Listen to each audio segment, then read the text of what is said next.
Good morning students. आज हम लोग अगले चैप्टर पर चलते हैं। Chapter number 3 current electricity. देखो, इसके पहले पोटेंशियल, इलेक्ट्रिक फील्ड और इलेक्ट्रिक फील्ड लाइंस, इन सब के बारे में आपने स्टडी किया। तो फिजिक्स में वह ब्रांच जिसमें हम चार्ज और वह चार्ज रेस्ट में है तो उसकी प्रॉपर्टीज का स्टडी करें, उसको हम लोग कहते हैं इलेक्ट्रोस्टैटिक्स।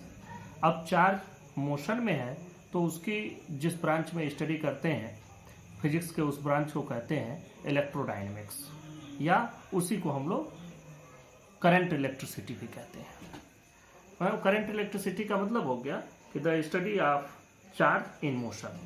अब देखो, इलेक्ट्रिक करंट, हम लोग सबसे पहले आते हैं करंट की बात समझते हैं। करंट मतलब धारा, किसी भी चीज़ की धारा हो सकती है। पानी की धारा आप लोगों ने बहुत बार सुनी है, तो वाटर करंट हो गया। हवा चल रही है, हवा की धारा हो गई। इस तरीके से अगर कहीं चार्ज फ्लो हो रहे हैं तो चार्ज फ्लो होने की जो रफ्तार होगी, जो rate of flow of charge होगा, उसको हम लोग कहेंगे इलेक्ट्रिक करंट। तो इसका जो डेफिनेशन बनता है वो डेफिनेशन बनेगा the rate of flow of charge, the rate of flow of charge, flow of charge through the rate of flow of charge through an electric circuit, through an electric circuit is called electric current, is called electric current। अब देखो, electric current का आपने definition लिख दिया। अब इसका formula बना दो। इलेक्ट्रिक करंट हम लोग आई से रिप्रेजेंट करते हैं। क्या होगा? Rate of flow of charge मतलब Q बाई टी, बस यही होगा। आप चाहे तो delta Q by delta T भी लिख सकते हैं। इंस्टेंटेनियस वैल्यू कैलकुलेट करना होगा तो delta Q by delta T लिख करके हम लोग लिमिट लगा देंगे, डेल्टा टी टेंड्स टू 0। इसका यूनिट बनाओ, यूनिट बनेगा कूलम, कूलम पर सेकेंड, और इसी कूलम पर सेकेंड को नाम दिया जाता है एम्पियर, एम्पियर, जिसको हम लोग रिप्रेजेंट करते हैं ए से। यह हो गया इलेक्ट्रिक करंट के बारे में। अब अगली बात आई कि यह एक स्केलर क्वांटिटी है या वेक्टर क्वांटिटी। तो इसके लिए देखो, एक छोटा सा एक्सपेरिमेंट किया गया, बहुत आसान सा। देखो, यहाँ एक वायर लिया गया, यहाँ से एक दूसरा वायर इसमें कनेक्ट कर दिया गया। यहाँ से 7 एम्पियर का करंट भेजा गया, इधर से 3 एम्पियर का करंट भेजा गया। तो according to the rule of vector addition, ये दोनों अपोजिट डायरेक्शन में है, तो यहाँ पर जो वैल्यू मिलेगी इन दोनों का डिफरेंस मिलना चाहिए। मतलब यहाँ मिलना चाहिए हमको 7 माइनस 3 4 एम्पियर। लेकिन जब इसको कैलकुलेट किया गया, मेजर किया गया, तो मेजर करने पर हमको यहाँ 10 एम्पियर का करंट मिला। इसका मतलब electric current does not follow the rule of vector addition. और अगर ये वेक्टर एडिशन के रूल को फॉलो नहीं करता है तो इसका मतलब कि it is not a vector quantity. तो ये भी हम लोग लिख लेते हैं, ये हमने लिख दिया, since electric current does not follow the law of vector addition therefore it is a scalar quantity.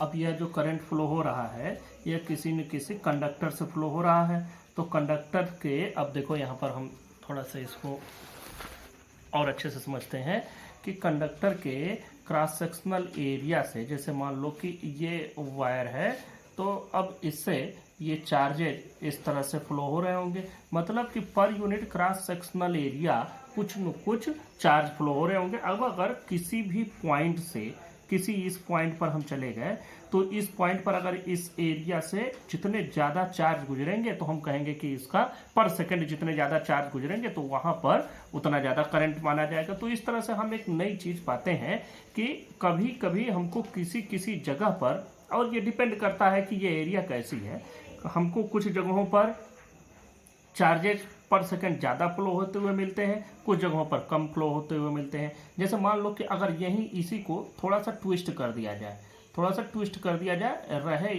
इसकी लंबाई इतनी, लेकिन ये ऐसे हो जाए तो कुछ चार्ज ऊपर से चले जाएंगे जो इससे गुजरेंगे ही नहीं। तो हम लोग ये कहेंगे कि अब इस जगह पर थोड़े कम ही चार्ज इससे फ्लो हो रहे हैं। तो यहाँ से हमको एक नया चीज मिलता है कि पर सेकेंड कहाँ से कितने चार्ज गुजर रहे हैं। तो ये इससे एक नया चीज हम लोग पाते हैं, current density. Current density, current density की बात कर लेते हैं। करंट डेंसिटी मतलब करंट की डेंसिटी, जैसे हम लोग डेंसिटी पढ़ते हैं मास पर यूनिट वॉल्यूम, तो यहाँ पर क्या होगा, करंट पर यूनिट एरिया। चूंकि जो करंट फ्लो होता है वो एरिया से फ्लो हो रहा है, पर यूनिट क्रॉस सेक्शनल एरिया जो करंट फ्लो हो रहा होगा उसी को हम लोग कहेंगे करंट डेंसिटी। तो मैं डेफिनेशन लिखता हूँ, यह definition, at any point inside the conductor the current flowing per unit area of the cross section of the conductor is called current density at that point। तो देखो करंट डेंसिटी को हम लोग रिप्रेजेंट करते हैं, current density represented by J is equal to I by A। अब देखिए जब हम इधर कंडक्टर में आगे बढ़ते हैं तो आप लोग देखे होंगे कि हम लोग बात करते हैं एरिया वेक्टर के फॉर्म में। तो अब देखो अगर मान लो कि ये कंडक्टर है और इसमें हम अगर ये वायर ऐसे है तो यहाँ से चार्जेज इस तरह से फ्लो हो रहे हैं, तो इसका जो एरिया वेक्टर होगा वो तो इधर होगा। अब अगर मान लीजिए कि हमने इसको थोड़ा सा ट्विस्ट कर दिया या इसको थोड़ा सा तिरछा कर दिया, तो अब एरिया वेक्टर हो गया इधर। तो अब जो चार्ज के फ्लो की डायरेक्शन है, अब उसके और एरिया वेक्टर के बीच में कुछ न कुछ एंगल बन गया। तो अब अगर कोई एंगल बन रहा है तो जो चार्ज डेंसिटी, जो करंट डेंसिटी होगा फिर उसकी वैल्यू चेंज हो जाएगी। तो if theta is equal to angle between, if theta is equal to angle between electric current and area vector, then J is equal to I by A cos theta। ये आपको दिख भी रहा होगा, ये इतना है, A है। तो अब यहाँ पर इसी को थीटा एंगल पर रिजोल्यूट, थीटा एंगल पर देखो जब यहाँ रिजोल्यूट कर दिया तो यह जो एरिया वेक्टर हमको मिल रहा था यह चार्जेस के फ्लो के डायरेक्शन में मिल रहा था। मतलब चार्जेस की फ्लो का डायरेक्शन और एरिया वेक्टर के डायरेक्शन में एंगल बना 0 डिग्री और cos 0 डिग्री की वैल्यू होती है 1। तो यहाँ पर हमको मिला I बाई A, क्योंकि cos 0 की वैल्यू 1 हो गई। जब ये थीटा डिग्री एंगल बन गया तो यहाँ पर देखो एरिया वेक्टर जो इसके जस्ट नॉर्मल इस डायरेक्शन में था, अब वह एरिया वेक्टर नीचे की डायरेक्शन में आ गया और इसका रिजोल्यूशन या इसका पार्ट, इसका कंपोनेंट जो इस डायरेक्शन में इसके फ्लो के डायरेक्शन में होगा वो कितना होगा, A cos थीटा। तो अब इसमें हम एरिया की जगह पर रख देंगे A cos थीटा। तो यहां से देखो अगर यहां से आप I की वैल्यू कैलकुलेट करेंगे तो ये कितना हो जाएगा, J into A cos theta. अब देखो यह दो वेक्टर का हम लोगों ने डॉट प्रोडक्ट पढ़ा था, तो डॉट प्रोडक्ट में vector A dot vector B क्या होता था, A into B into cos of angle between them, मतलब कॉस थीटा। तो हम इसको ऐसे भी लिख सकते हैं क्योंकि ये एरिया वेक्टर है और ये भी एक वेक्टर क्वांटिटी है, तो J डॉट A। तो current can be also written as I is equal to J dot A, J dot A, where J is current density and A is area vector. अब इसकी unit भी बना लेते हैं। Unit इसकी देखो क्या बनेगी, ampere per metre square, ampere per metre square. This is the SI unit of current density. तो यहाँ से ये करंट हो गया, करंट डेंसिटी हो गई। अब हम लोग बात करते हैं डायरेक्शन ऑफ करंट की। तो चूंकि यहाँ पर जो भी बात की जा रही है हम लोग DC करंट की बात कर रहे हैं। अब इसमें डायरेक्शन की बात करते हैं। डायरेक्शन हम लोग कैसे समझेंगे, देखो मान लो कि यह एक कंडक्टर है, यह एक कंडक्टर हो गया। इस कंडक्टर को हमने कनेक्ट कर दिया किसी बैटरी से, बैटरी से कनेक्ट किया। अब बैटरी से कनेक्ट करने पर या बैटरी का पॉजिटिव सिरा, या बैटरी का नेगेटिव सिरा। जब भी बैटरी बनाते हैं तो एक बड़ी लाइन खींचते हैं और दूसरी छोटी लाइन हमेशा नेगेटिव को रिप्रेजेंट करती है, बड़ी लाइन हमेशा पॉजिटिव को रिप्रेजेंट करती है। और जब आप कैपेसिटर बनाते हैं तो याद रखना कि दोनों पैरेलल लाइनें बराबर खींची जाती है, तो समझ में आ जाता है ना छोटा है ना बड़ा है, मतलब दोनों पैरेलल है, तो इसको कैपेसिटर समझ लेते हैं। यहाँ से हम लोग इसको बैटरी समझते हैं। अब जरा सा देखो, हमने इसको किसी बैटरी से कनेक्ट कर दिया। जब इसमें आप इधर से नेगेटिव टर्मिनल से इसको पॉजिटिव टर्मिनल से कनेक्ट किए हैं, तो इस कंडक्टर में इलेक्ट्रॉन भी होंगे, प्रोटॉन भी होंगे। इलेक्ट्रॉन आउटर ऑर्बिट में होते हैं, प्रोटॉन अंदर न्यूक्लियस से बाउंड होते हैं। इसका मतलब प्रोटॉन पॉजिटिवली चार्ज होता है या न्यूक्लियस पॉजिटिवली चार्ज होता है और इलेक्ट्रॉन नेगेटिवली चार्ज होते हैं। इलेक्ट्रॉन सरफेस पर होते हैं, लूजली बाउंड होते हैं, तो इलेक्ट्रॉन पर नेगेटिव चार्ज से पॉजिटिव चार्ज की डायरेक्शन में फोर्स लगेगा। इलेक्ट्रॉन नेगेटिवली चार्ज है तो ये नेगेटिव टर्मिनल इसको रिपेल करेगा, पॉजिटिव टर्मिनल इसको अट्रैक्ट करेगा, मतलब इलेक्ट्रॉन चलेंगे नेगेटिव से पॉजिटिव की ओर। और अगर पॉजिटिव चार्ज के चलने की डायरेक्शन अगर हम देखें तो क्या होगा, पॉजिटिव चार्ज पर ये पॉजिटिव टर्मिनल इधर की ओर, ये पॉजिटिव चार्ज के चलने की डायरेक्शन हो जाएगी। अब देखो, जनरली पॉजिटिव चार्ज तो चलते ही नहीं है। एक कंडक्टर में जब करंट फ्लो होता है तो पॉजिटिव चार्ज मतलब न्यूक्लियस चलेगा ही। न्यूक्लियस के चलने का मतलब तो उसमें मटेरियल पार्टिकल ही मूव करने लगेंगे, जो कि नहीं होता है। तो आउटर सरफेस पर जो इलेक्ट्रॉन होते हैं सिर्फ वही एक जगह से दूसरी जगह चार्ज को कैरी करते हैं और यही चार्ज कैरियर का काम करते हैं। तो यह हमेशा ध्यान में रखिएगा कि जब भी हम लोग किसी भी कंडक्टर में करंट की डायरेक्शन की बात करते हैं तो करंट की डायरेक्शन के लिए हम लोगों ने एक कन्वेंशन बना रखा है, एक परंपरा पड़ी हुई है कि पॉजिटिव चार्ज के चलने की डायरेक्शन को ही करंट की डायरेक्शन लेंगे। तो इसमें पॉजिटिव चार्ज किधर चलेगा, प्लस से माइनस की ओर। तो करंट की डायरेक्शन क्या हो गई, पॉजिटिव से निगेटिव, और इसको हम लोग कहते हैं कन्वेंशनल करंट। दूसरी बात, इलेक्ट्रॉन चलता है निगेटिव टू पॉजिटिव, तो कुछ लोग ऐसे भी कहते हैं कि जिधर इलेक्ट्रॉन चले उसके अपोजिट डायरेक्शन में करंट चलता है। तो इलेक्ट्रॉन के चलने की डायरेक्शन को एक नया नाम दे दिया गया, इलेक्ट्रॉनिक करंट। तो इलेक्ट्रॉन के चलने की डायरेक्शन कहेंगे इलेक्ट्रॉनिक करंट, और जो मेन करंट की डायरेक्शन ली जाती है उसको मानते हैं the direction of motion of positive charge in the conductor. तो ये किधर होगा, प्लस से माइनस। तो हम लोग दोनों को लिख लेते हैं, conventional current positive to negative और electronic current from the negative terminal to positive terminal. यहाँ दोनों हमने डेफिनेशन लिख दी, conventional current the direction of motion of positive charge, और यही हम लोगों को जानना भी है। हम लोग जब भी चार्ज की डायरेक्शन लेते हैं, सॉरी करंट की डायरेक्शन लेते हैं तो कन्वेंशनल करंट ही लेते हैं, और वो क्या होता है, the direction of motion of positive charge. दूसरा इलेक्ट्रॉनिक करंट मतलब the direction of motion of electron, electron जिधर चलते हैं, और इलेक्ट्रॉन किधर चलते हैं, just towards the opposite direction of conventional current. Next topic पर बात करते हैं, mechanism of current flow in a conductor. कैसे करंट फ्लो करता है, तो करंट फ्लो करना बिल्कुल वैसे ही है जैसे पानी का फ्लो करना। वाटर कैसे आपके घर में फ्लो करता है, आपने ऊपर टैंक में वाटर रखा और उसको पाइप के थ्रू आप नीचे ले आए, और नीचे ले आए अपना जहाँ भी ले जाना है वहाँ आपने अपना घर में सप्लाई दे दी। ये पानी क्यों नीचे आया, क्योंकि इसकी पोटेंशियल एनर्जी ज़्यादा है, नीचे कम पोटेंशियल से इसको कनेक्ट किया गया, तो हायर पोटेंशियल से लोअर पोटेंशियल की ओर वाटर का फ्लो हो रहा है। मान लो इस वाटर के फ्लो में अगर हमने एक जगह पर कहीं कोई व्हील रख दिया, कोई पहिया छोटा सा रख दिया, तो अब ये क्या करेगा, पानी ऐसे जाएगा और इस पहिए को घुमाता हुआ आगे चला जाएगा। तो ये पानी ने इस पहिए को घुमाया, ये ऐसा इसलिए कि ये हायर पोटेंशियल से लोअर पोटेंशियल के बीच में रास्ते में पड़ा और उसको घुमाता हुआ चला गया। करंट के फ्लो होने का भी सिस्टम यही है।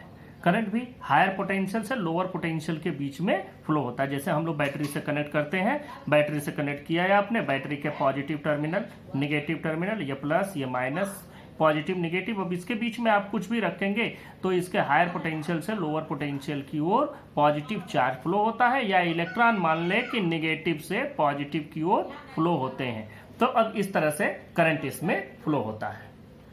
इसको एक और तरीके से भी समझें कि मान लो कि आप साइकिल चलाते हैं, तो साइकिल चला रहे हैं तो आपके पास एक सामने एक व्हील होता है और इसमें आपके पैडल लगे होते हैं इस तरीके से, और इससे जुड़ा हुआ चेन होता है, और चेन पीछे एक फ्लाई व्हील से जुड़ा होता है। अब देखो, इस तरह से आप जब इस पर फोर्स लगाते हैं, फोर्स आप इसी जगह एग्जर्ट करते हैं, उससे ये चेन चलता है। तो मान लो कि हम किसी समय इस पर फोर्स लगा रहे हैं, इस डायरेक्शन में इसको घुमा रहे हैं, तो यह चेन के चलने की डायरेक्शन इधर और इस चेन के चलने की डायरेक्शन इधर होगी, और साथ ही ये पहिए को घुमाता हुआ चला जाएगा। बस इसी तरह से हमारे घरों में भी लाइट आती है। समझो यहाँ पर हम फोर्स लगा रहे हैं, इस जगह से हम वर्क डन कर रहे हैं, तो इसको हम ईएमएफ मान सकते हैं। तो किसी जगह पर ईएमएफ जनरेट हुआ, वो जनरेट होने वाली जगह समझ लो क्या होती है। आपके घर में जनरेटर लगा हुआ है, वो हो सकता है। आपके घर में इन्वर्टर लगा हुआ है, वहां से हो सकता है। या आप बाहर से बिजली, सरकारी बिजली, गवर्नमेंट की बिजली या किसी प्राइवेट कंपनी की बिजली खरीद रहे हैं, जो पोल पर आती है और आपके घर में पहुंच जाती है। और उसमें जब बिजली पैदा की जाती है तो कहाँ पैदा की जाती है? या तो हाइड्रो पावर प्लांट लगे होते हैं, या तो थर्मल न्यूक्लियर प्लांट लगे होते हैं।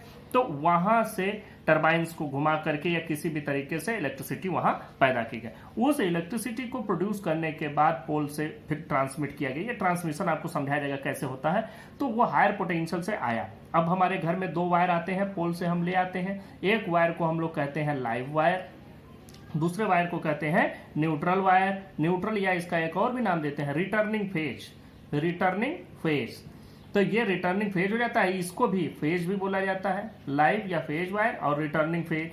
अब इस तरह से इसमें आया, एक से आया। और हमारे घरों में बहुत सारे अप्लायंसेज होते हैं। हमने पंखा लगा रखा है, कूलर लगा रखा है, एसी, फ्रिज, बल्ब, बहुत सारी चीजें हैं। वो सबको चलाता हुआ इधर से रिटर्न होके चला गया। इससे आया लाइव वायर से और न्यूट्रल से रिटर्न हो गया। एक और भी वायर हम लोग यूज करते हैं, ग्रीन कलर का वायर हम लोग यूज करते हैं, जिसको अर्थिंग कहते हैं। अर्थिंग के बारे में मैंने फर्स्ट चैप्टर में आपको बता दिया था। तो अर्थिंग इसलिए होता है कि किसी भी अप्लायंस की बॉडी जो होती है, हम अर्थ कर देते हैं कि अगर बॉडी गलती से इस लाइव वायर से टच हो गई तो वो पूरा का पूरा चार्ज अर्थ हो जाए, अर्थ में, ग्राउंड में चला जाए और आपको गलती से टच कर लेने पर झटका न लगे। तो यहां से हमको एक बात समझ में आई कि करंट के फ्लो होने के लिए 2 चीजों की जरूरत पड़ रही है। एक तो जहां से ईएमएफ जनरेट किया जाए, जहां से हम एनर्जी जनरेट करें, और उसको चलने के लिए एक कंटिन्यूअस चेन। दोनों चीजों का होना जरूरी है। ये ना हो तो ये चलेगा ही नहीं, और अगर हम इसको चलाएं और साथ में चेन ना हो तो ये हम तक पहुंचेगी ही नहीं। तो इस तरह से दोनों चीजों का होना कंपलसरी है। अब हम बात करते हैं कि किसी भी मेटेलिक कंडक्टर, हम लोग जनरली जिसके थ्रू करंट पास हो उसको कंडक्टर बोलते हैं, जिससे करंट पास ना हो उसको हम इंसुलेटर बोलते हैं। और इन दोनों के बीच में जो एग्जिस्ट करता है कि न प्योर कंडक्टर हो न इंसुलेटर में ही हो, तो उसको सेमी कंडक्टर बोलते हैं। तो अब हम बात करते हैं कि उसमें करंट कैसे फ्लो करता है। अब जैसे हमने बात की कि यहाँ चेन की जरूरत पड़ रही है पहिए को चलाने के लिए, एक जगह से पैडल से पहिए को कनेक्ट करने के लिए चेन हमने लगाया है। उसी तरह से पानी को नीचे ले आने के लिए पाइप लगाया है। अगर पाइप न रहे तो ये पानी आएगा तो बहुत बिखरा हुआ आएगा और उससे हम कोई काम नहीं कर पाएंगे। तो इस तरह से हमको वहाँ पाइप की जरूरत पड़ी, चेन की जरूरत पड़ी। तो हमको यहाँ क्या जरूरत पड़ती है? चार्जेस को फ्लो कराने के लिए कंडक्टर की जरूरत पड़ती है। कंडक्टर मतलब हम जनरली जो वायर्स यूज करते हैं वो कंडक्टर वायर ही होते हैं। तो कंडक्टर मेटल के जनरली बने होते हैं। अब बात करते हैं कि जो मेटेलिक कंडक्टर होते हैं उनमें क्या, हम सॉलिड कंडक्टर की बात करें, बाद में अभी लिक्विड और गैस की भी बात करेंगे, हम सॉलिड की बात करते हैं। तो कोई भी सॉलिड एलिमेंट अगर हम लेते हैं तो आपको मालूम है उसका स्ट्रक्चर कैसा होता है। उसमें एक न्यूक्लियस होता है जिसमें प्रोटॉन और न्यूट्रॉन होते हैं। इसमें proton positively charge, neutron neutral होता है, और ये जहां बंधे होते हैं उसको हम न्यूक्लियस बोलते हैं। एक न्यूक्लियस में ये पैक रहते हैं। इनके चारों ओर बहुत सारे ऑर्बिट्स बने होते हैं, के चारों ओर 3 डायमेंशनल स्पेस होता है और बहुत सारे ऑर्बिट्स ऐसे बने होते हैं। इनमें इलेक्ट्रॉन डिफरेंट ऑर्बिट्स में मूव करते रहते हैं, इसके चारों ओर ऑर्बिटल मोशन करते रहते हैं। अब बात हो गई कि जब ये इलेक्ट्रॉन यहाँ मूव कर रहे हैं तो ये पॉजिटिवली चार्ज है, इलेक्ट्रॉन निगेटिवली चार्ज है। जितने प्रोटॉन होते हैं उतने ही इलेक्ट्रॉन होते हैं, मतलब पूरा का पूरा एलिमेंट इलेक्ट्रिकली न्यूट्रल होता है। कोई चार्ज इसमें नहीं होता है, ये चार्ज नहीं रहता है।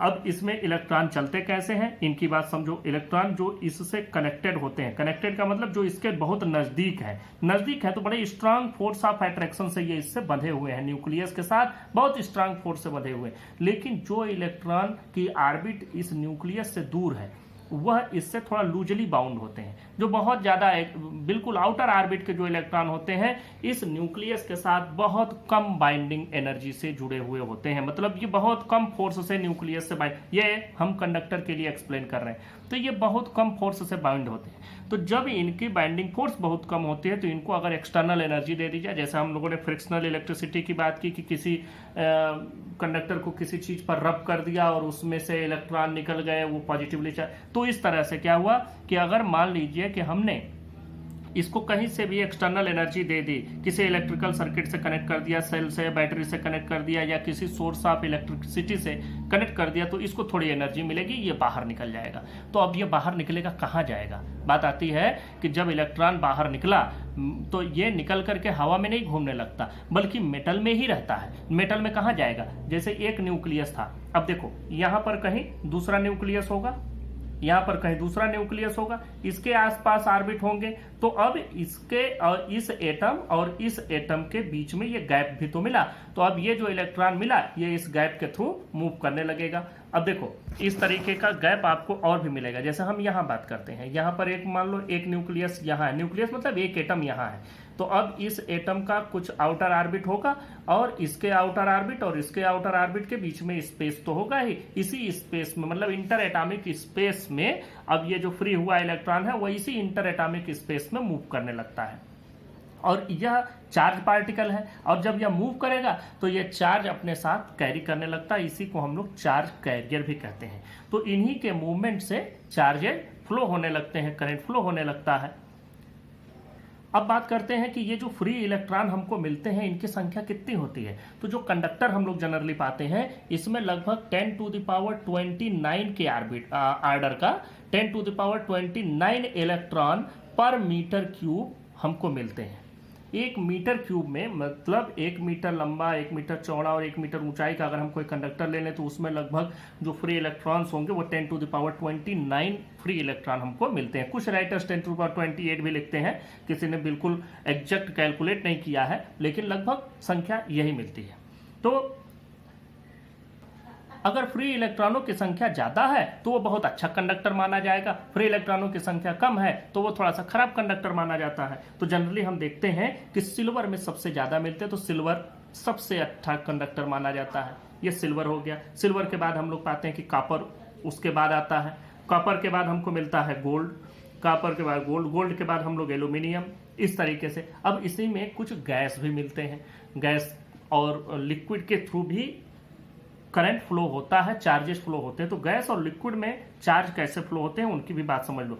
देखो अगर कोई जैसे मान लो हम एक लिक्विड ले लेते हैं NaCl, तो Na उसमें पॉजिटिव और Cl निगेटिव होता है, ये आप लोगों ने केमिस्ट्री में पढ़ा होगा। HCl की बात करें उसमें ये पॉजिटिव ये निगेटिव, मतलब कि इसमें जो सॉल्यूशंस होते हैं, जो भी इलेक्ट्रोलाइट बनते हैं उनमें पॉजिटिव और निगेटिव दोनों मिलते हैं।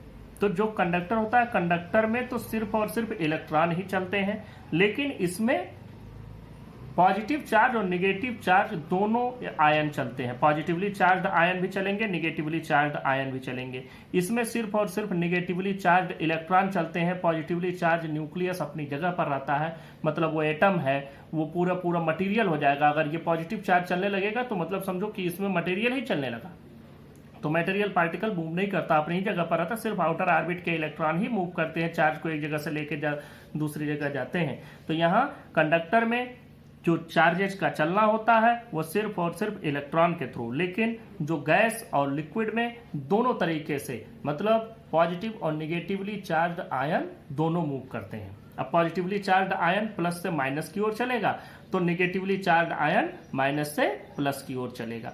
इस तरीके से ये लिक्विड, सॉलिड, गैस तीनों में चार्जेस चलते हैं। अब हम एक कंडक्टर कंसीडर कर लेते हैं।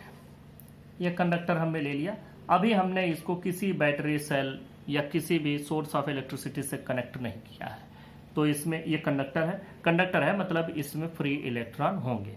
तो फ्री इलेक्ट्रॉन होंगे तो क्या वो फ्री इलेक्ट्रॉन चुपचाप इस कंडक्टर में बैठे होंगे? ऐसा नहीं होता है।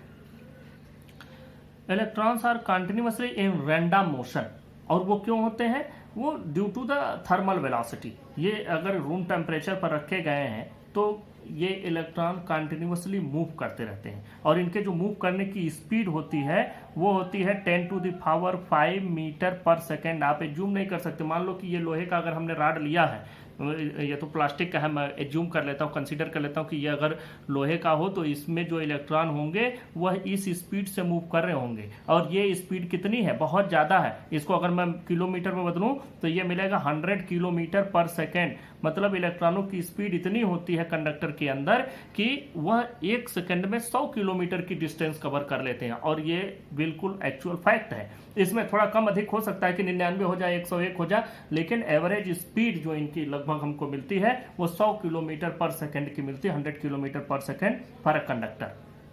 अब इस स्पीड से जब इलेक्ट्रॉन चलेगा तो फिर इसमें इलेक्ट्रॉन इस स्पीड से चल रहा है तो इसमें तो करंट भी होना चाहिए, लेकिन करंट हमको नहीं मिलता। ऐसा क्यों, इस पर बात करते हैं। देखो, जब ये इलेक्ट्रॉन एक जगह से चलेगा तो वो जो पॉजिटिवली चार्ज इसमें आयन है, पॉजिटिवली चार्ज आयन का मतलब समझो कि मैंने अभी आपको बताया कि एक ऑर्बिट में से इलेक्ट्रॉन निकल गया, एक एटम से एक इलेक्ट्रॉन फ्री हुआ तो वह एटम पॉजिटिवली चार्ज हो गया। तो जब ये इलेक्ट्रॉन चलेगा तो उस पॉजिटिवली चार्ज किसी एटम से टकराएगा और टकरा करके तुरंत अपनी डायरेक्शन को चेंज कर लेगा। फिर ये इधर आ गया, फिर ये इधर आ गया, फिर ऐसे, तो अलग अलग डायरेक्शन इसकी कंटिन्यूअसली ये रैंडम डायरेक्शन में चलता रहता है। और यह एक कोलिजन यहां हुआ, दूसरा कोलिजन यहां हुआ, एक बार यहां टकराया, दूसरी बार यहां टकराया, इसके बीच में इसको रिलैक्स्ड टाइम मिला। तो इसके बीच में इसी टाइम को हम लोग क्या कहते हैं, relaxation time. This time interval, मतलब time interval between the two successive collisions is called relaxation time.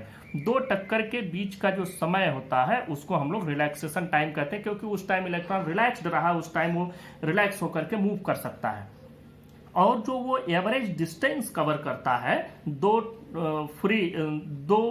Successive collisions के बीच में, जो वह एवरेज डिस्टेंस मूव करता है, इसको हम लोग कहते हैं मीन फ्री पाथ। तो रिलैक्सेशन टाइम यहाँ मेन है। मीन फ्री पाथ तो आप लोग पहले उसमें भी पढ़े हुए हैं, केमिस्ट्री में भी।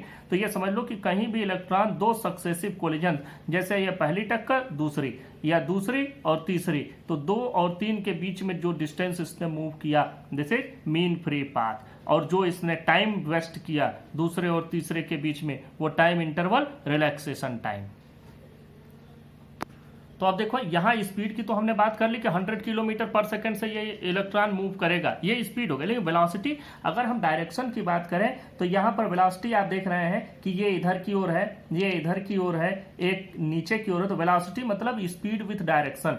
जब हम स्पीड विथ डायरेक्शन की बात करते हैं तो देखते हैं कि किसी भी पर्टिकुलर क्रॉस सेक्शनल एरिया से पास होने वाले जो इलेक्ट्रॉन हैं उनकी एवरेज वेलोसिटी हमको 0 मिलती है, और ओवरऑल कंडक्टर में जो एवरेज वेलोसिटी मिलती है वो 0। एवरेज वेलोसिटी का क्या मतलब कि देखो, यह एक वेलोसिटी हो गई, ये भी 100 किलोमीटर पर सेकंड से जा रहा है। तो अगर इसको पॉजिटिव लेते हो तो जो इलेक्ट्रॉन इधर आ रहा होगा उसको निगेटिव लोगे, ये भी माइनस हो गया 100 किलोमीटर। या अगर इसको पॉजिटिव ले रहे हो तो इसको निगेटिव ले लो, वो आपके ऊपर है। एक इलेक्ट्रॉन इस डायरेक्शन में चल रहा है, इसको प्लस कह दिया, तो जो इलेक्ट्रॉन इस डायरेक्शन में चल रहा है उसको माइनस कहोगे। ये तुम्हारे ऊपर है कि किसको प्लस किसको माइनस लेते हो, लेकिन तुमको लेना ही है, क्योंकि दो अपोजिट डायरेक्शन में अगर चलने वाले हैं, और चूंकि रैंडम इसकी डायरेक्शन है, कोई प्रिफर्ड डायरेक्शन तो है नहीं कि सभी के सभी इसी डायरेक्शन में चल रहे हों। तो जब कोई इनकी प्रिफर्ड डायरेक्शन नहीं है तो जो इनका एवरेज वेलोसिटी होता है, मतलब एक डायरेक्शन की वेलोसिटी दूसरे डायरेक्शन की वेलोसिटी को कैंसिल कर देती है और नेट वेलोसिटी 0 मिलती है। तो जो एवरेज वेलोसिटी होती है of all the electrons is 0।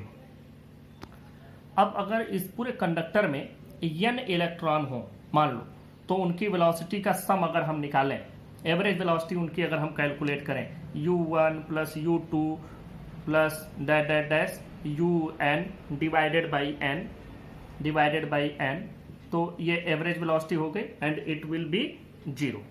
यह आपको 0 मिलता है। तो अगर इलेक्ट्रॉनों की एवरेज वेलोसिटी 0 है तो इससे बनाया गया जो करंट होगा वो भी 0 होगा। अब हम बात करते हैं, एक कंडक्टर को ले लिया। अब इस कंडक्टर को जब हम किसी इलेक्ट्रिक सोर्स से कनेक्ट कर देते हैं तब इसमें करंट फ्लो होने लगता है। इसके पहले इनकी थर्मल वेलोसिटी तो 0 है, एवरेज थर्मल वेलोसिटी 0 मिल गई, जिससे हमको पता चला कि इसमें कोई करंट नहीं फ्लो करता है। लेकिन जब हम किसी एक्सटर्नल सोर्स ऑफ इलेक्ट्रिसिटी से कनेक्ट करते हैं तो इसमें करंट फ्लो करने लगता है। वो कैसे होता है और वो कितनी वेलोसिटी होती है। तो अब हम बात करते हैं, ध्यान से समझिए। जब हम इसको किसी एक्सटर्नल सोर्स से कनेक्ट करते हैं तो जो इलेक्ट्रॉन अभी थर्मल वेलोसिटी से जिस भी डायरेक्शन में मूव कर रहा था वो ड्रिफ्ट होने लगता है। ड्रिफ्ट होने का मतलब खिसकने लगता है इस पॉजिटिव टर्मिनल की ओर। ध्यान से समझो, जो भी इलेक्ट्रॉन इसमें होंगे, इलेक्ट्रॉन नेगेटिव उनको रिपेल करेगा, पॉजिटिव उनको अट्रैक्ट करेगा। मतलब इलेक्ट्रॉनों पर फोर्स एक लगेगा इस डायरेक्शन में, फ्रॉम नेगेटिव टू पॉजिटिव। मतलब लोअर से हायर पोटेंशियल की ओर इलेक्ट्रॉनों पर एक फोर्स लगेगा और उस फोर्स के कारण इलेक्ट्रॉन जो अपनी नेचुरल थर्मल वेलोसिटी से मूव कर रहे थे उसी वेलोसिटी से मूव करना जारी रखेंगे, लेकिन उनका जो डायरेक्शन होगा वो थोड़ा थोड़ा खिसकने लगेगा इनकी ओर, मतलब ड्रिफ्ट होने लगेगा। और चूंकि बहुत सारे इलेक्ट्रॉन हैं तो इतने सारे इलेक्ट्रॉन, जैसे हमने बात की कि 10⁻29 इलेक्ट्रॉन है पर मीटर क्यूब। अब इतने इलेक्ट्रॉन अगर एक साथ एक डायरेक्शन में खिसकेंगे तो दे विल फॉर्म करंट, वो करंट बनाएंगे, दे विल प्रोड्यूस करंट, उस चीज से करंट फ्लो होता है। देखो हम यहाँ बात करते हैं, यह इलेक्ट्रॉन इस डायरेक्शन में जा रहा था, यह इसकी थर्मल वेलोसिटी है। जब इसको इलेक्ट्रिक पोटेंशियल से इस पॉजिटिव नेगेटिव टर्मिनल से कनेक्ट कर दिया गया तो अब ये थोड़ा सा ड्रिफ्ट हो गया। किस डायरेक्शन में? अब ये यहां जाने लगेगा, ये ड्रिफ्टिंग हो गई। तो ये वेलोसिटी देखो, वेक्टर सम आपको दिख रहा है, वेक्टर सम आपको नजर आ रहा है। फिर मैं यहां भी बात कर लेता हूं, एक इलेक्ट्रॉन जो इस डायरेक्शन में जा रहा था अब वो थोड़ा सा इधर की ओर खिसकेगा, खिसकेगा यहां आएगा, यहां आएगा तो ये वेलोसिटी इसकी वेक्टर सम हो गई। तो ये जो इनकी नई वेलोसिटी आई ये पहली वाली वेलोसिटी थी, ये इनकी थर्मल वेलोसिटी थी और यह थोड़ा सा ड्रिफ्ट हुए तो इनकी अब न्यू वेलोसिटी ये हो गई। इसी तरह से कोई भी इलेक्ट्रॉन जो इस डायरेक्शन में चल रहा था पहले से ही, उसकी डायरेक्शन मान लो ऐसी थी, अब ये ऐसी थी तो इसी डायरेक्शन में जाएगा, लेकिन बस थोड़ा सा इस डायरेक्शन की ओर ड्रिफ्ट होकर के, मतलब अब यहां पहुंच गया ये और ये इतनी इसकी ड्रिफ्टिंग हुई। तो इस तरह से इलेक्ट्रॉन्स जिस भी डायरेक्शन में चल रहे थे they will keep on moving in their original direction with their thermal velocity but with a little drifting, थोड़ी सी ड्रिफ्टिंग के साथ, थोड़ा सा खिसकने के साथ।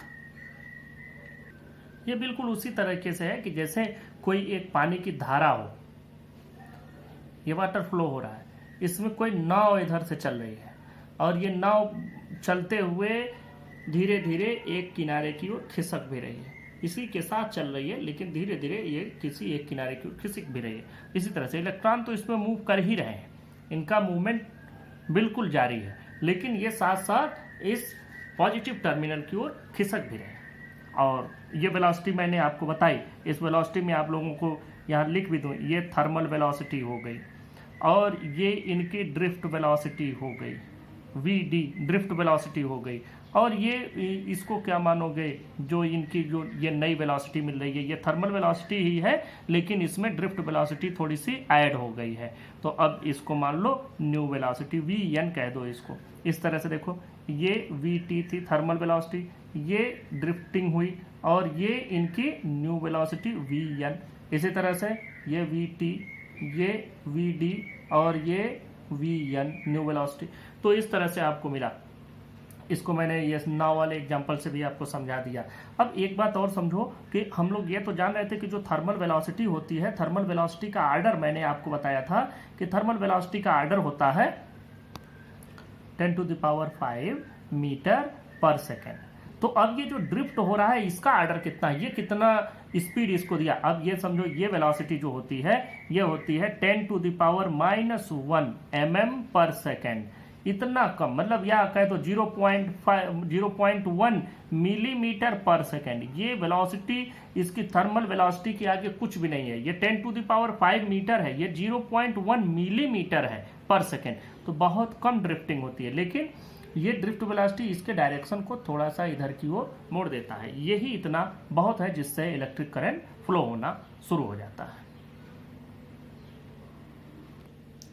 यहाँ मैंने रिलैक्सेशन टाइम का डेफिनेशन लिख दिया, the average time interval between two successive collisions of an electron is called relaxation time.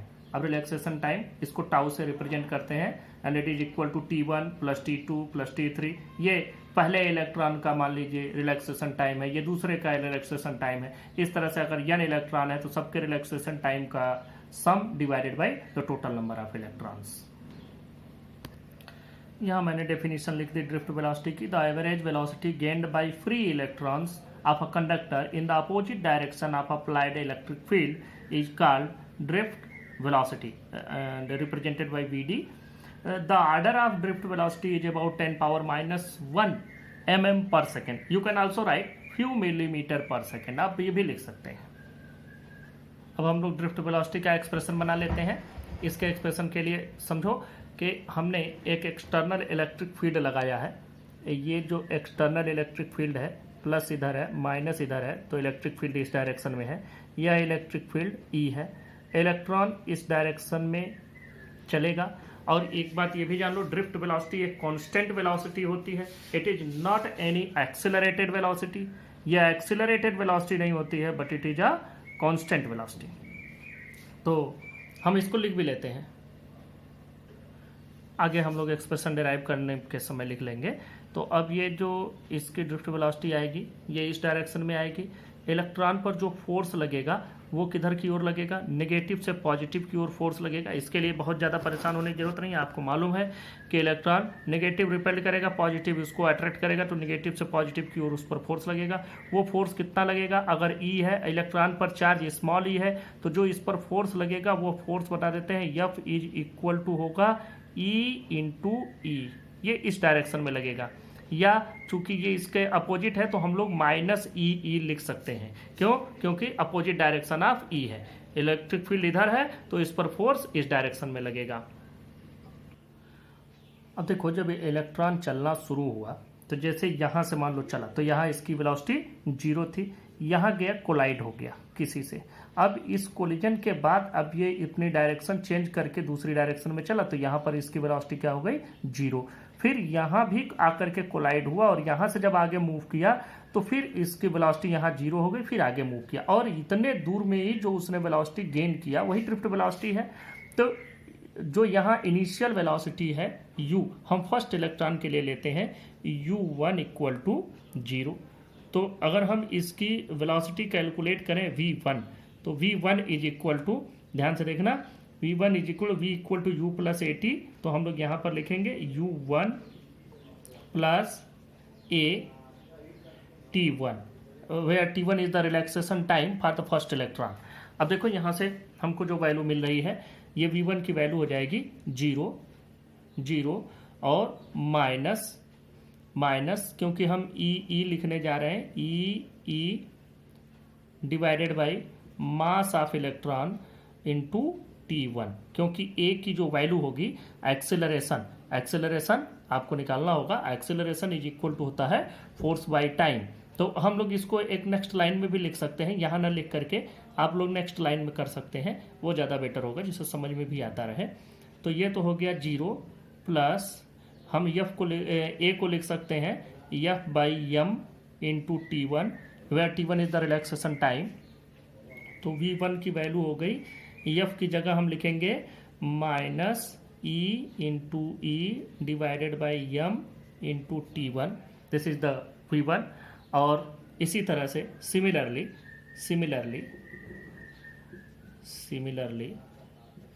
V2 is equal to minus E by M into T2, और इसी तरह से हम बाकी को भी लिखते चले जाएंगे।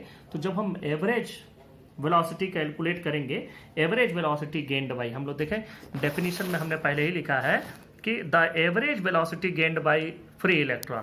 तो अब हमको एवरेज वेलोसिटी की बात करनी है यहाँ पर, तो हम लोग एवरेज वेलोसिटी ले लेते हैं। ड्रिफ्ट वेलोसिटी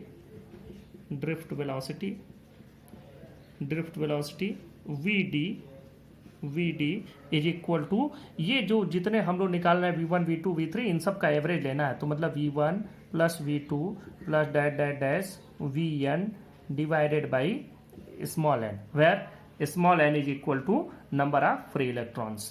तो Vd इज इक्वल टू, देखो यहाँ से माइनस ई बाई एम, ये हम कॉमन ले लेते हैं, माइनस E/m, ये कॉमन हो गया। तो फिर क्या बचा, T1 plus T2 plus dash dash dash dash Tn divided by n।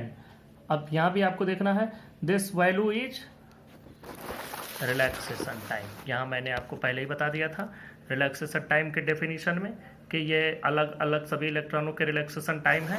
तो यहाँ से यही वैल्यू रिलैक्सेशन टाइम की हम लोग इसको टाउ लिख देंगे। तो Vd की वैल्यू हो जाएगी Vd drift velocity minus E tau divided by m।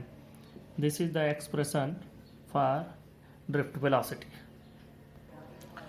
इसको ऐसे भी लिख सकते हैं, RVD is equal to A into tau, where A is equal to F by m, या A is equal to minus E by m। ये भी आप इसको लिख सकते हैं, इसमें आपको कोई परेशानी नहीं होगी समझने में। अब हम लोग relation between electric current and drift velocity पर चलते हैं। देखो यहाँ हमने एक वायर ले लिया, इसका length small l, cross sectional area capital A, और इसमें पर यूनिट वॉल्यूम जो नंबर ऑफ इलेक्ट्रॉन्स है उनकी संख्या है n। Number of electrons per unit volume is small n। तो सबसे पहले हमको करंट लेना है। Current is equal to, simple, current is equal to Q by T, ये होता है। अब यहाँ पर हमको चार्ज कितना मिलेगा, चार्ज हमको मिलेगा, चूंकि हमको चार्ज कितने हैं वो हमको नहीं मालूम है, लेकिन ये जानना पर यूनिट वॉल्यूम इतने हैं। तो और वॉल्यूम पूरे का कितना है, पूरे का वॉल्यूम है A इंटू L। किसी भी चीज़ का अगर हमको वॉल्यूम निकालना होता है, अब हमने अगर सिलेंड्रिकल ले लिया है और जनरली वायर हमको इसी शेप में मिलते हैं, तो हम लोगों को इसकी area into length, area into height से मल्टीप्लाई कर देते हैं, तब हमको वॉल्यूम मिल जाता है। तो इसमें पर यूनिट एरिया, पर यूनिट वॉल्यूम इतने हैं और इसका वॉल्यूम है A इंटू L। तो N into A into L, ये तो ये गए इतनी कुल संख्या इलेक्ट्रॉनों की, और उस पर चार्ज कितना होता है, इलेक्ट्रॉनों पर चार्ज E। तो ये हो गया NeAl divided by time. Time हम लोग लिखेंगे, टाइम को हम लोग लिख सकते हैं डिस्टेंस अपॉन वेलोसिटी। तो जो इलेक्ट्रॉन इधर से आ रहे हैं वो ड्रिफ्ट वेलोसिटी से चले हैं, तो समझो डिस्टेंस टोटल उनको कवर करना है L is the distance, L divided by जो इनकी वेलोसिटी है Vd। अब इनको अगर आप सही करेंगे तो देखो यहाँ से जो वैल्यू मिलेगी NeAl into Vd divided by L। अब यहाँ से L कैंसिल हो जाएगा, तो I की वैल्यू आपको मिल रही है I is equal to NeAVd। This is the relation between electric current and drift velocity।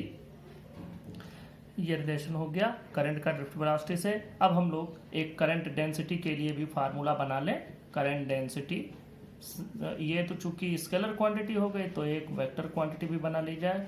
Current density का मतलब करंट पर यूनिट क्रॉस सेक्शनल एरिया। तो current I divided by cross sectional area. तो I की value रखना है NeAVd divided by A, और ये जो वैल्यू आपको मिलेगी ये होगी A से A कैंसिल, तो यहाँ बच जाएगी NeVd। तो जब आप इसको वेक्टर के फॉर्म में लिखेंगे तो वेक्टर के फॉर्म में देखो क्रॉस सेक्शनल एरिया जो ये इसकी ड्रिफ्ट वेलोसिटी की डायरेक्शन होती है, जो करंट डेंसिटी की डायरेक्शन है वो तो इधर से इधर की ओर हम लोग लेंगे, लेकिन जो इलेक्ट्रॉन मूव हो रहे हैं, इलेक्ट्रॉन ठीक अपोजिट डायरेक्शन में मूव हो रहे हैं, मतलब नेगेटिव टू पॉजिटिव। तो हम लोग इसको ऐसे भी लिख सकते हैं कि J इज इक्वल टू, यहाँ J पर वेक्टर का सिंबल ना लगा मैं, यहीं पर, यहाँ तो हमको ये मैग्नीट्यूड मिल गया, लेकिन जब हम डायरेक्शन के साथ लिखेंगे तो लिखेंगे NeVd। Vd में डायरेक्शन है, तो Vd के अपोजिट डायरेक्शन में है करंट डेंसिटी, इसलिए नेगेटिव साइन लगाया। तो negative sign represent that the value of current density is opposite to the direction of drift velocity. अब यहीं से आगे हम लोग ओम्स लॉ भी डिराइव कर लेते हैं। यहाँ से आगे चलते हैं, डेरिवेशन ऑफ ओम्स लॉ। यहाँ हम लोग नेक्स्ट हेडिंग डालते हैं, डेरिवेशन ऑफ ओम्स लॉ के डेरिवेशन की बात करते हैं। इसमें हम लोग सबसे पहले ये जो रिलेशन हमने डिराइव किया है, relation between electric current and drift velocity, यहीं से हम लोग आगे बढ़ते हैं। देखो ये रिलेशन हमने अभी डिराइव किया है, I इक्वल टू NEA/VD। हम यहीं से आगे शुरू करते हैं और लिखते हैं since I equal to NEA/VD। सबकी वैल्यू आपको मालूम है कौन सी क्या चीज़ है। यह है N क्या है, number of electron per unit volume, E है charge on electron, A equal to cross sectional area of the wire and VD is the drift velocity. अब बात करते हैं हम लोग, यहाँ जो हमारे पास VD की वैल्यू है, इस VD की वैल्यू को पूरा रख देते हैं। I इक्वल टू NEA/VD की वैल्यू आपको पता है, अभी हम लोगों ने इसके पहले वाले एक्सप्रेशन में डिराइव किया। VD equal to E/m into tau, where tau a relaxation time. अगर ये भी याद ना आवे तो आप ऐसे याद कर लीजिए कि वेलोसिटी हमको निकालनी है, और चूंकि इलेक्ट्रॉन चल रहे हैं तो एक जगह से चलना शुरू किया, फिर टकराया, फिर दूसरी जगह पर गया, फिर टकराया, फिर तीसरी जगह पर गया। तो जब एक बार ये कोलाइड कर रहा है तो ये कोलिजन के बाद इसकी वेलोसिटी जीरो हो जाती है, तो जीरो वेलोसिटी से चलना शुरू करता है। तो अगर हम V इक्वल टू कैलकुलेट करें U प्लस AT से, तो ध्यान देना V की वैल्यू, इसी को हम ड्रिफ्ट वेलोसिटी कहेंगे, U की वैल्यू तो जीरो हो गई, प्लस A की वैल्यू आपको लिख लेना है। A की वैल्यू हम लोग लिखते हैं F is equal to M में से F/m, ये हो जाएगा A की वैल्यू, और T की वैल्यू क्या लिखेंगे, टाउ। तो VD की वैल्यू क्या हो जाएगी, F की वैल्यू इलेक्ट्रॉन, जबकि इलेक्ट्रिक फील्ड E है इधर की ओर, तो इलेक्ट्रॉन जब मूव करेगा तो एक इलेक्ट्रॉन इधर की ओर मूव करेगा, तो जो उस पर फोर्स लगेगा वह होगा E इंटू ई। ये फार्मूला आया F is equal to Q into E से। तो यहाँ पर F की वैल्यू हो जाएगी E into E divided by M into tau. ये नेगेटिव के साथ भी आ सकता है, हम नेगेटिव भी लिख सकते हैं, लेकिन यहाँ पर हमको सिर्फ वेलोसिटी ही चाहिए, सिर्फ उसकी वैल्यू चाहिए। तो ये पूरा का पूरा वैल्यू उठा करके यहाँ रख दो VD की। यहाँ पर E into E tau divided by M, यह हो गया NEA/VD। देखो E square tau divided by M, where M is the mass of electron, E square tau by M into E. अब देखो एक फार्मूला और भी हम लोगों ने पढ़ रखा है, वो फार्मूला ये है E इज इक्वल टू, हम जानते हैं माइनस dV/dr, मतलब ये है पोटेंशियल V और ये है डिस्टेंस। तो यहाँ पर L लेंथ का आप वायर लिए हैं, इस वायर की लेंथ आप L लिए हैं। अब इस वायर की लेंथ अगर आप L लिए हैं तो यहाँ पर E की वैल्यू कितनी हो जाएगी, V डिवाइडेड बाई L, क्योंकि डिस्टेंस यहाँ कितना है, पूरा डिस्टेंस L है। तो यहाँ E की जगह पर यही वैल्यू रख दो, I is equal to NE square tau divided by M into V/L। अब देखो हम लोग ओम्स लॉ को पढ़े हुए हैं। ओम्स लॉ में हमको मालूम है voltage divided by current is a constant value. तो अब वोल्टेज बाय करंट हम लोग करते हैं, इसको इधर ले जाओगे तो क्या हो जाएगा, अगर हम वोल्टेज डिवाइडेड बाय करंट कर दें इसी एक्सप्रेशन में तो क्या बचेगा, ML divided by NE square tau, ये वैल्यू बची। यहाँ पर एक चीज़ छूट गया है, NE स्क्वायर टाउ इंटू ए भी यहाँ है, और वह E/A यहाँ भी आप लिख दें, NE square tau into A. अब देखो ये हो गया voltage divided by current, voltage by current is equal to, इसको एक साथ कर लेते हैं, M/N N E square tau into L by A. अब देखो इसमें अगर आप ध्यान से देखें, मास ऑफ इलेक्ट्रॉन ये चेंज नहीं होना है, लेंथ ऑफ द वायर, ये लेंथ ऑफ द वायर मतलब हम अगर फिजिकल कंडीशन को चेंज ना करें, फिजिकल कंडीशन में क्या आएगा, फिजिकल कंडीशन में आएगा वायर की लेंथ, वायर की cross sectional area, temperature etcetera. तो देखो हम लेंथ चेंज नहीं कर रहे, क्रॉस सेक्शनल एरिया चेंज नहीं कर रहे, मास ऑफ इलेक्ट्रॉन चेंज होना नहीं है। और अब इनकी बात करते हैं, अगर टेम्परेचर कांस्टेंट हो तो चूंकि चार्ज ऑन इलेक्ट्रॉन तो कभी चेंज ही नहीं होता, अगर टेम्परेचर कांस्टेंट है तो जो number of free electron per unit volume है ये भी चेंज नहीं होंगे। ये टेम्परेचर बढ़ने पर घटने पर थोड़ा चेंज हो सकता है। रिलैक्सेशन टाइम भी टेम्परेचर घटने बढ़ने पर घटता बढ़ता है, तो अगर टेम्परेचर न घटे बढ़े तो ये भी कांस्टेंट होगा। तो इस तरह से यहाँ सारी वैल्यूज हमको कांस्टेंट मिलती हैं अगर इस कंडक्टर का कोई फिजिकल कंडीशन चेंज न किया जाए। मतलब हम लोग इसको ऐसे लिखते हैं, V by I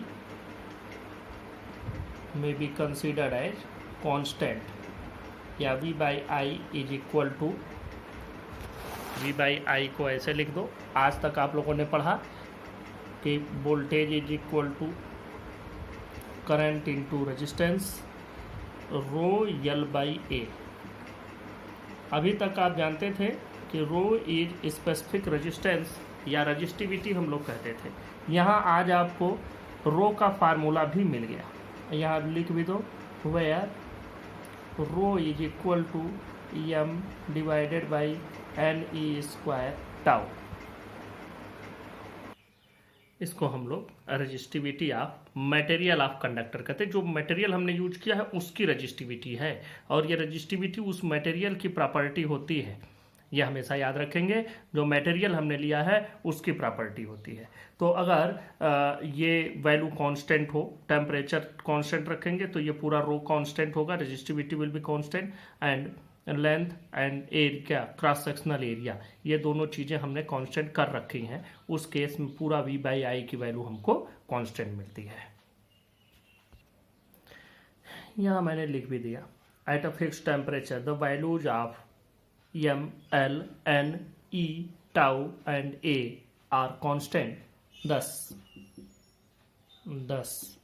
V by I is equal to constant. And this proves Ohm's law. Ohm's law भी मैं लिख देता हूँ। Ohm's law देखा है। Therefore हम इसी से जो हमको रिजल्ट मिल रहा है उसी को हम एक्सप्लेन कर रहे हैं। Therefore if there is no change in the physical state of a conductor, physical state का मतलब मैं समझा दूं, length, cross sectional area, temperature, moisture etcetera, then the physical state of a conductor, then the ratio of potential difference applied at the ends of a conductor and the current flowing through it is constant. अब Ohm's law से हमको ये value मिली, इस value को हमने एक constant कहा और उस कांस्टेंट को हम लोग नाम देते हैं R, where R is resistance of the conductor. तो यहाँ से इसकी जो वैल्यू हो गई R की, मैंने R को लिख दिया, R is equal to electric resistance of the conductor. अब यहाँ से आप इसको इस तरह से भी कह सकते हैं कि अगर हम फिजिकल स्टेट में कोई चेंज न करें तो जो कोई कंडक्टर होता है उस कंडक्टर का रेजिस्टेंस कांस्टेंट होगा, चाहे कितना भी पोटेंशियल डिफरेंस उसके दोनों एंड पर लगाया जाए। इसको इस तरह से कर सकते हैं कि if there is no change in the physical state of a conductor then the resistance of conductor remains constant whatever may be the potential applied across its two ends. अब SI यूनिट भी लिख लेते हैं। SI unit of R is ohm. Ohm's law के basis पर हम लोग इसको कैलकुलेट किए थे, उन्हीं के ऑनर में इसको ओम नाम दिया गया, और इसको रिप्रेजेंट किया जाता है एक सिंबल से। ये इसका सिंबॉलिक रिप्रेजेंटेशन। तो जब भी हम रेजिस्टेंस लिखते हैं तो उसको ओम में मेजर करते हैं। ओम को हम ऐसे भी लिख सकते हैं, यहाँ से देखो वोल्ट पर एम्पियर भी आप लिख सकते हैं, वोल्ट पर एम्पियर लिख दें या ओम लिखें। दोनों बराबर हैं। R volt per ampere, both are correct. Either you write both volt per ampere or ohm. Rho की भी बात कर लेते हैं। रो हमको मिला है, रो का फार्मूला अभी अभी आपने कैलकुलेट किया है, m divided by N E square tau is equal to resistivity of material. इसको हम लोग रजिस्टिविटी कहते हैं मटेरियल ऑफ वायर की। जरा इसका यूनिट बनाओ। देखो ये तो ओम हो गया, यहाँ से इसको ले जाओगे, हम यहीं पर बना करके लिख देते हैं। देखो रो इज इक्वल टू हो जाएगा R into A divided by L. यह हो जाएगा मीटर स्क्वायर, यह हो जाएगा मीटर। मीटर स्क्वायर से ये मीटर कैंसिल हो जाएगा, तो यहाँ मीटर बचेगा, मतलब ओम मीटर। ये ओम मीटर ऐसे भी लिख सकते हैं, ohm metre. This is the SI unit of resistivity. Next topic पर चलते हैं, vector form of ohm's law या माइक्रोस्कोपिक फॉर्म। माइक्रोस्कोपिक मतलब अति सूक्ष्म कहा जाता है। जरा सा इसको देखें। हम लोगों ने अभी अभी फार्मूला ड्राइव किया, V by I equal to, हम लोगों ने लिखा रो यल बाई ए, लिख लें रो यल बाई ए। हम इसमें से थोड़ा सा चेंज करते हैं, V बाई यल कर देते हैं, V डिवाइडेड बाई यल, और इधर हम लोग लिख लेते हैं रो, ध्यान से देखना, रो इंटू आई बाई ए। देखो यहाँ से आई हमने इधर ट्रांसफ़र कर दिया और इसको इधर ट्रांसफ़र कर दिया। आपको पता है आई बाई ए क्या मिलता है? आई बाई ए करंट पर यूनिट क्रॉस सेक्शनल एरिया, यह होता है करंट डेंसिटी। और V बाई यल मतलब potential difference divided by length, यह हमको देता है इलेक्ट्रिक फील्ड। तो यहाँ इलेक्ट्रिक फील्ड लिख सकते हैं, रो इंटू जे लिख सकते हैं। अब वेक्टर फॉर्म में अगर लिखना रहे तो यह ले सकते हैं। तो यहाँ से आपको एक रिलेशन भी मिलता है, electric field, current density and resistivity of material of wire. अब रजिस्टिविटी का ठीक रेसिप्रोकल या इसका ठीक उल्टा होता है कंडक्टिविटी। मतलब E can be also written as 1 by sigma. Sigma is conductivity, J है J, and J is equal to E into conductivity.